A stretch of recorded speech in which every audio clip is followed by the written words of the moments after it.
बिस्मिल्लाहिर्रहमानिर्रहीम। अस्सलाम वालेकुम दोस्तों, मैं हूं आपका दोस्त और होस्ट नुमान अली और आप देख रहे हैं doctor Numan Ali Hamza YouTube channel. दोस्तों कैसे हैं आप सब लोग? उम्मीद करता हूं बिल्कुल ठीक ठाक होंगे।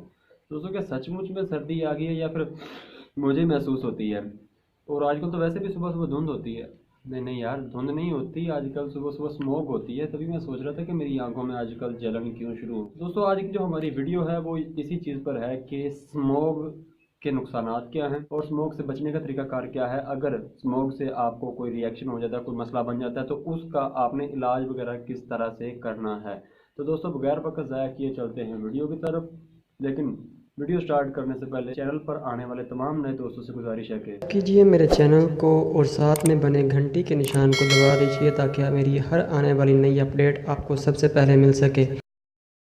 दोस्तों स्मोक हमारे माहौलियाती आलूदगी की ही एक किस्म है। इसकी वजह होती है कि बेवजह जो धुआं होता है, आलूदा धुआं होता है, उसकी वजह से ये पैदा होती है।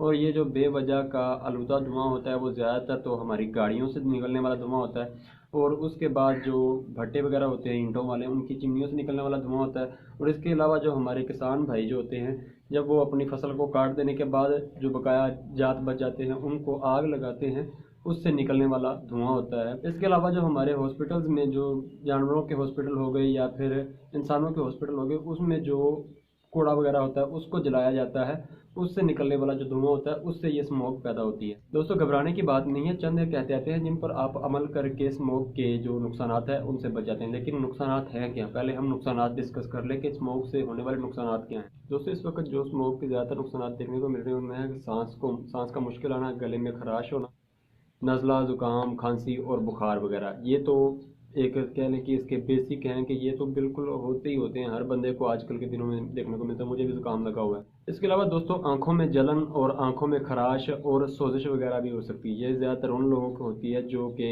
ऐनक का कम इस्तेमाल करते हैं, जैसे आजकल मुझे हो रही है। दोस्तों अब हम उन एहतियातों की बात कर लेते हैं जिन एहतियातों पर अमल करके हम स्मोक के जो मुज़र असरात हैं, मुज़र सेहत असरात हैं, उनसे बच सकते हैं। दोस्तों सबसे पहले तो है कि अगर स्मोक है, मिसाल के तौर पर आपको नज़र आ रही है कि धुंध है, तो बिला वजह अगर आपको मतलब कोई काम ही नहीं है तो बाहर निकलने से इज्तनाब करें। अपने घर के जो दरवाजे और खिड़कियां हैं उनको बिला वजह ना खोलें। जो उम्र रसीदा अफराद हैं और जो छोटे बच्चे हैं, कोशिश करें कि वो घर से बाहर ना निकलें। जिस वक्त आपको कह लें कि धुंध नज़र आ रही है या फिर स्मोक नज़र आ रही है, उस वक्त उनको घर से कम ही बाहर निकालें। कोशिश करें कि वो घर से बाहर ना ही निकलें।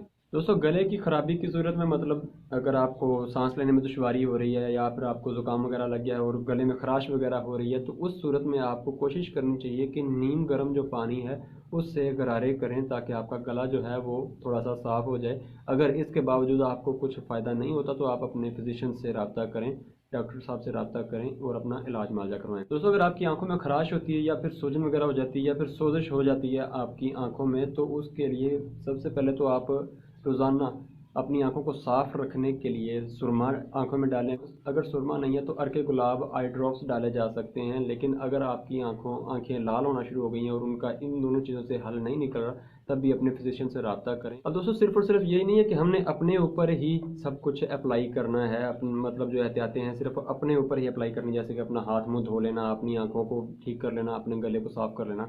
दोस्तों ये भी देखना है कि ये चीज़ें पैदा कहाँ से हो रही हैं। मिसाल के तौर पर अगर जो हमारा गाड़ियों का धुआं निकलता है उससे ये मतलब स्मोक पैदा होती है, तो कोशिश करें कि अपनी गाड़ियों का एयर फिल्टर जो है वो बर वक्त साफ़ करवाएं, उसको मतलब चेंज करते रहें और अपनी गाड़ियों की ट्यूनिंग जो है वो बर वक्त करवाते रहें। इसके अलावा दोस्तों एक मैंने बात कही थी कि जो हमारे किसान भाई हैं उनका भी काफ़ी ज़्यादा हाथ होता है इसमें। तो अपने किसान भाइयों से ज़रूरी नहीं है कि हम सब के पास ज़मीन हो सकता है हमारे दोस्तों के पास हो, और ज़रूरी नहीं कि हमारे जानने वाले भी हों जिनके पास हों, लेकिन आप सब से ये कह सकते हैं कि भाई इस तरह से तलफ करने से गुरेज। और इसके अलावा दोस्तों जो दूसरे कूड़े हैं, जो हमारे घर का कूड़ा है, जो हॉस्पिटल के कूड़े हैं, उनको भी कोशिश करें कि अच्छे तरीके से जो तरीक़ाकार बताया जाता है उस तरीके से तलफ करें ताकि उसका धुआं निकल कर हमारे ही माहौल को नासाजगार ना बनाए और हमारे लिए ही नुकसानदेह साबित ना हो। तो दोस्तों उम्मीद करता हूँ मेरी आज की ये वीडियो आपको अच्छी लगी होगी। अगर वीडियो अच्छी लगी हो तो लाइक कीजिएगा, दोस्तों के साथ शेयर कीजिएगा, ज़्यादा से ज़्यादा शेयर कीजिएगा ताकि कोई भी बंदा इस चीज़ से महरूम ना रह सके।